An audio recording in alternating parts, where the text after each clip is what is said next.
Are you there? Ngayon, kung isa sa atin ay hindi nakikiisa sa panalangin at hindi kasama, so I don't think so. That is why Joshua been powerful, his leadership, because everyone is cooperating. Everyone is nag-unite sila pagdating sa pananampalataya sa Panginoon. Now, would you imagine then that Joshua, by the prayer of Joshua, the Jericho wall fall. What is the power? Because everyone is united. Are you there?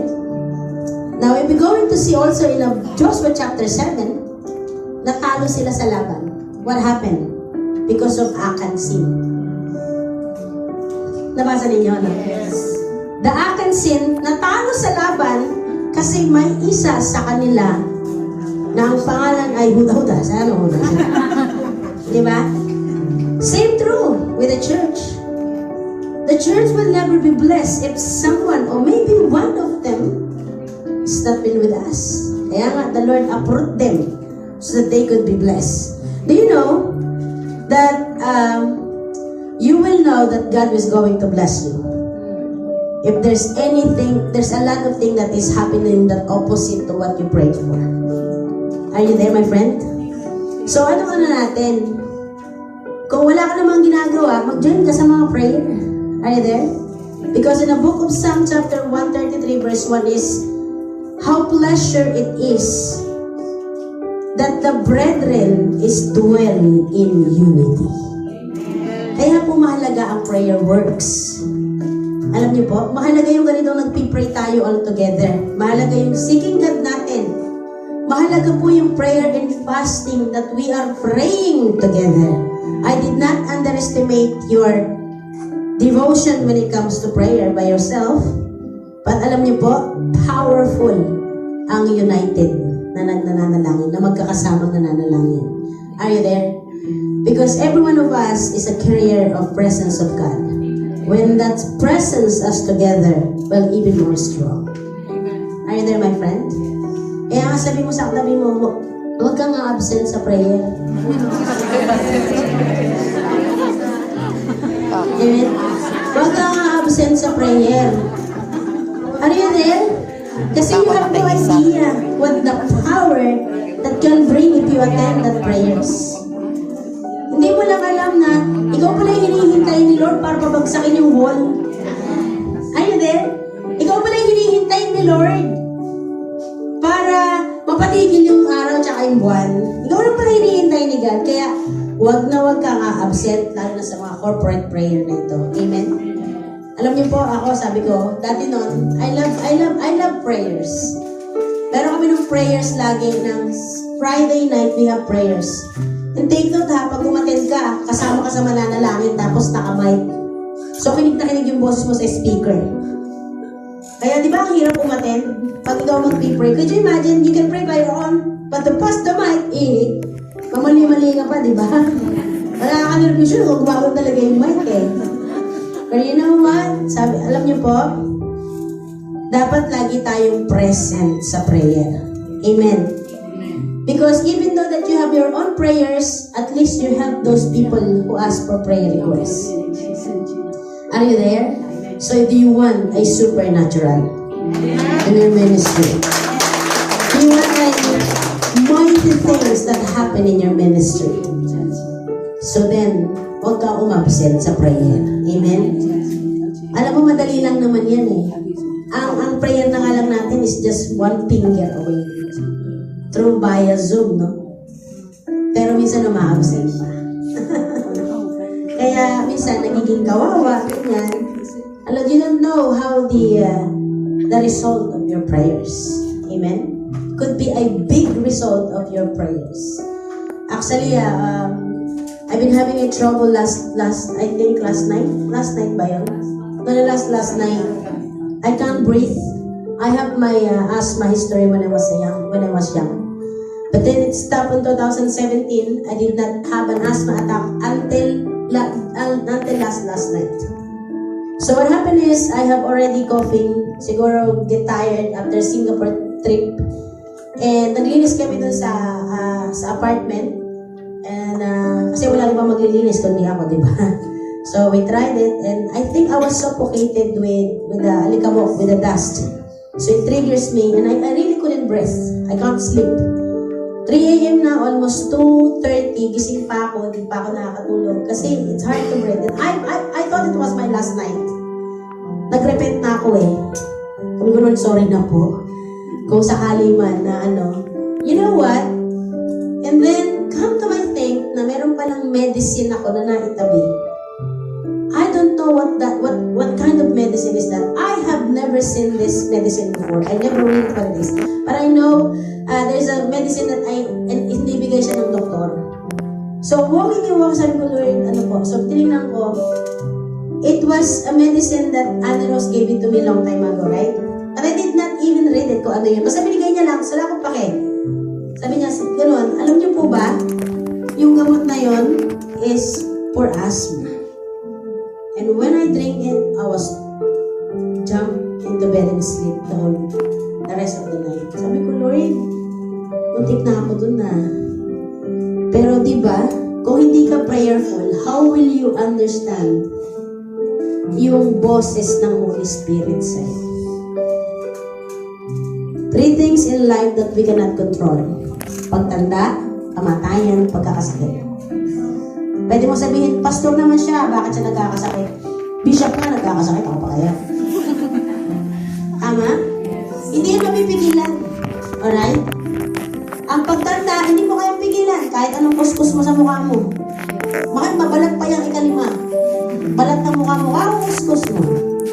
Tatanda tayo. Tama? Ang kamatayan ay hindi mapipigilan anytime. Pwede mangyari. Lalo lang ang pagkakasakit. You never know. Sabi ko, Lord, nung Lunes, umakyat kami ng bundok. Parang kalabaw lang ako sa lakas. After Wednesday, I'm off. You see? And that is our life. Pero sabi ko, Lord, prayer is so powerful. So thank you to all those who prayed for me that night. Kahit hindi po nung gabing yun, kahit everyday na sinasama niyo ako sa prayer, I really appreciate your prayer, guys. So, alright, so, huminto ang araw na natapat ng Gibeon at ikaw rin buwan sa libis ng Aigdalon. Amen? Look at the power of prayers of the whole Israelite. Kapatid, huwag ka mawawala sa mga prayers. Amen? Kahit kung meron kang dapat ipaglaban, hindi yung jowa mo. Dapat yung prayer time mo. Amen? Amen. Let us bow and pray. Our Almighty Father, in the name of Jesus, we praise your holy name, for you are good, and there is none like you. You are marvelous, God. You are wonderful. You are the kings of kings. You are lords of lords, Jesus. God, you said it in your word that 2 or 3 gathered, I am in the midst of them. We believe that you are here, God, in the midst of us. And Luke chapter 1 verse 37 says that there is no word from God that ever fails. Lord, your word is enough for us to trust and have faith unto you, Jesus. Your promises is true. You are not human that can lie. You are God that speak the truth. Jesus, you are the way, the truth, and the life. No one comes to the Father except through you, Jesus. So Lord, in Jeremiah chapter 10 verse 6 says, there is none like you. Your name is great. Your name is mighty and in power. God, we praise you in the midst of us. We praise you, Jesus, whatever situation that we have, God. You alone, our God, is enthroned. You alone, our God, is so powerful. You alone, our God, that love us unconditional. God, we just want to say thank you for your power, for your greatness, for your mercy. In the name of Jesus. Lord, sa paglapit namin ito, kami lumalapit sa iyo, not because of our goodness, not because of our faithfulness, but because of your mercy. Salamat, Panginoon, for opening the doors for us, for opening the door of your grace opening the door of your mercy, opening the door of your love towards us. We pray together this morning in Jesus' name. Lord, just like Joshua, he cannot conquer anything without you. Joshua won always and have victory because you are with him. And we believe in Hebrews chapter 13 verse 8. And Jesus is the same yesterday, today, and tomorrow. We believe that you are the same God as with Joshua. That Joshua conquered that even the wall of Jericho. Today, Lord, whatever is the wall of Jericho ng bawat isa, as we pray, God, it will conquer. It will fall in the name of Jesus. Maybe a wall of pride, we break you in the name of Jesus. A wall of laziness, we break you in the name of Jesus. A wall of doubt, we break you in the name of Jesus. A wall of greediness, we break you in the name of Jesus. A wall of fear, we break you in the name of Jesus. Lord, you are our hope. In Jeremiah 17:7 says, Blessed is the one who trusts in the Lord, whose confidence is in Him. God, pinagpala mo ang sino mang sa iyo nagtitiwala at ang sino mang sa iyo ay umaasa. Patuloy po kaming naniniwala. Even in Romans chapter 10 verse 11 says, Blessed are those who trust in Him. They will never be put to shame. God, hallelujah. We will never be put to shame, God. Those who trust and believe in you. Hindi po kami mapapahiya, Panginoon. Our prayers will be answered, God, when the time is right. Come on, increase your faith right now this morning. Whatever you feel like now is not what you feel it. It is the Word of God. It is the truth that Jesus is here in Jesus' name. That in Philippians chapter 4 verse 13 says that I can do all things through Christ who give me strength. Hallelujah. Lord, wala kaming hindi kayang gawin dahil Ikaw ang nagpapalakas sa amin. Even David prayed in Psalm 18 verse 1, I love you, Lord, my strength. Hallelujah. God, we thank you. At Lord, ano man po ang aming mga hiling sa iyo, Diyos, ay aming pong idinudulog. As Jeremiah chapter 33 verse 3 says, Call to me and I will answer you and show you great and mighty things. In the name of Jesus, God, we pray. Hallelujah. We pray for the revival in Hong Kong. We pray, Lord, that every nationality will bow to you, Jesus. There will be a day, there will be a time, there will be a moment that everyone in Hong Kong will bow down and proclaim that Jesus is Lord. Lord, there will be a time in Philippines that they will be separated, Lord, from darkness and corruption in the name of Jesus. There will be a time that our family, God, will receive salvation. There will be a time, God, that we will have breakthrough, that we will live longer at the bottom, but we will always be at the top, oh God. Lord, there will be a time, there will be a time, and there will be a day that church is God. There will be a day that everyone will know in this ministry that Jesus is our Lord. Hallelujah. Lord, there will be a day. There will be a day. There one day, Lord, that we will shout, Lord, hallelujah, and see you face to face. There will be a day, Lord, that our loved ones will serve you. There will be a day, God, that our family, Lord, will worship you. Our friends, our loved ones. God, we pray for our employers to be blessed in the name of Jesus.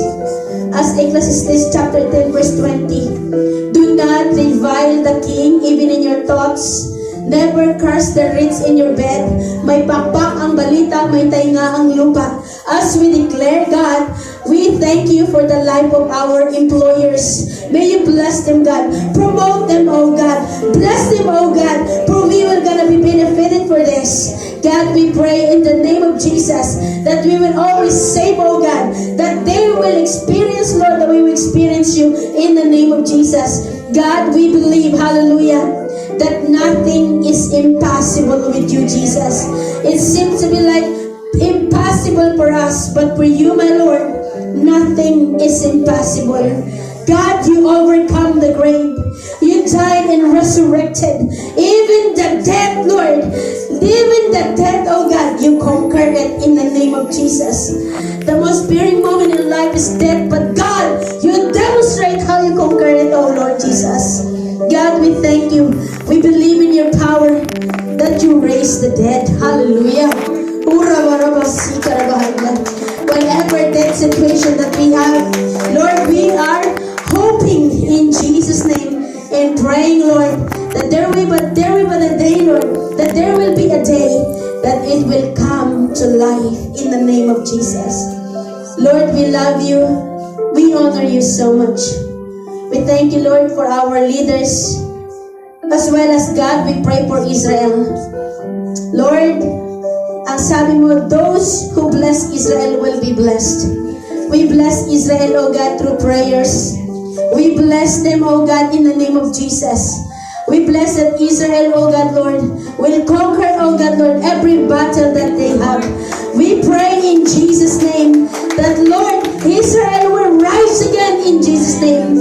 That they are your chosen people. As we, as Gentile, as we adopted Israelite, God, we pray in the name of Jesus that the same, Lord, the same blessing, Lord, that they have will have also in Jesus' name. God, thank you that we are set apart. Come on, put your hand in your heart right now. Jesus, thank you for your love, for your grace, for your mercy. Say it to yourself, I am blessed, I am anointed, I am chosen, I am set apart, I am for God, I belong to Him. My heart belongs to Jesus.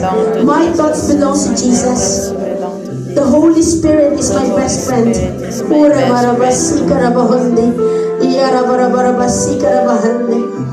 Hallelujah. I am a child of God. I will lack nothing. Jesus is my shepherd. I am rich because of Jesus Christ. Hallelujah. I am fruitful.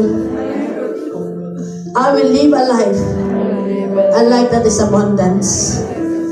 I will lend and not borrow. In Jesus' name. I will lack nothing. I will overflow. Oh, thank you, Jesus. Hallelujah. Say it to yourself, I am healed. Sickness is not my portion. I will live a long and satisfying life. Hallelujah. I can do all things. Through Christ who give me strength. Who give me strength. Say to yourself, I am forgiven. I am forgiven. I am forgiven. I am Say, forgiven. I am forgiven. Hallelujah. I belong to God's family. I belong to God's family. I am secured. Jesus is my rock. Jesus is my refuge. Jesus is Lord. Jesus is my life. Hallelujah. In Jesus' name. In Jesus' name. Father, we thank you. Hallelujah. For the successful Saturday. We pray, Lord, for 100 attendance, Lord, on Saturday right now in Jesus' name. We praise God for 100% tithers, oh Lord, in Jesus' name. We thank you, Lord, that we are for you in Jesus' name. Come on, pwede mo bang ilagay yung kamay mo sa balikat ng katabi mo right now? Isa lang, Robarabasi, Karabahan. Thank you, Lord. I would like you to pray for that somebody right now. Father, I